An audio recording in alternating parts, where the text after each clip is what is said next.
Hey everyone! Welcome to our video on managing emotional triggers. Today we'll explore powerful tools to help you stay calm and centered in challenging situations. Let's dive in. What are emotional triggers? Emotional triggers are events that cause intense emotional reactions. Often these reactions seem out of proportion to what actually happened. When triggered, we may act in ways we later regret. Why do we get triggered? Triggers arise from our life experiences, especially childhood. Our amygdala, part of the brain's limbic system, stores emotional memories. When triggered, it activates the fight-flight-freeze response. This worked well for our ancestors facing physical threats. But in modern life, it can cause problems. When triggered, we lose access to our rational thinking. Our body releases stress hormones. Our heart rate increases. We may feel angry, anxious, or shut down. We often say or do things we later wish we hadn't. The importance of managing triggers.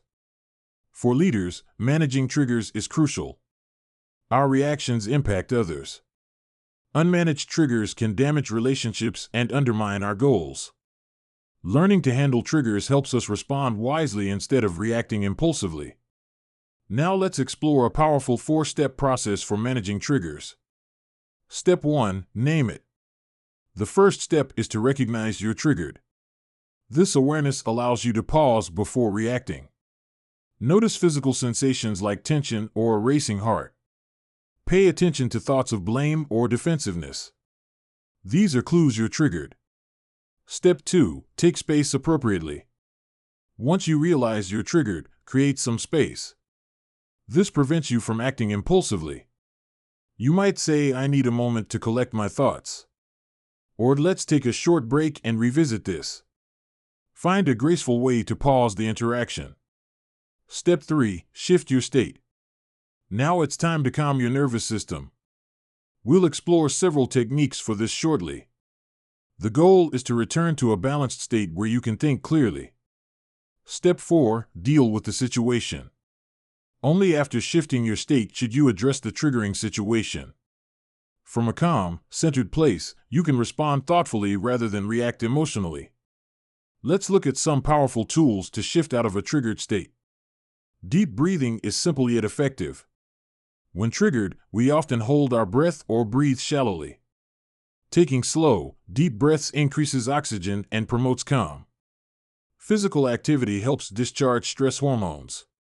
Try jumping jacks, dancing, or a brisk walk.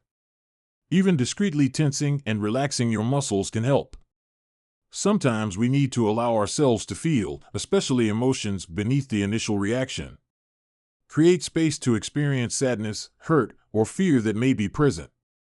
Treat yourself with kindness. This might mean having a cup of tea, listening to calming music, or giving yourself a hug. Find what feels nurturing to you. Meditation or prayer. Spiritual practices can be grounding. Even a brief moment of mindfulness or connection to something greater can shift your state. Mind-body practices. Techniques like yoga, tai chi, or qigong combine breath, movement, and awareness. These can quickly restore balance. Remind yourself of your deeper values and goals. This perspective can lift you out of reactivity. Humor is healing. Can you find the humor in your triggered state? A playful attitude can diffuse tension.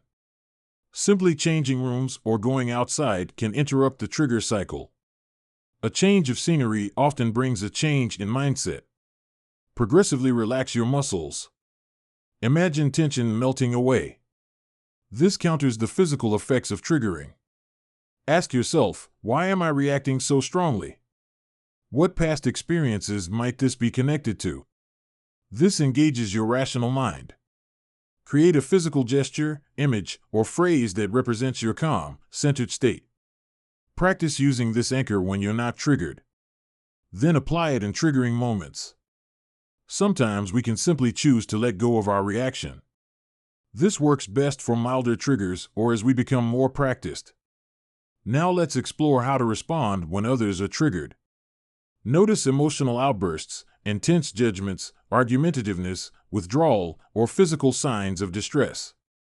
These may indicate someone is triggered. Avoid trying to reason with someone who's triggered. Their rational brain is offline. Don't tell them they're overreacting or ignore their concerns.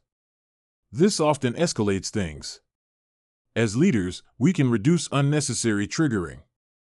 Provide context when discussing sensitive topics. Choose appropriate timing. Communicate with empathy.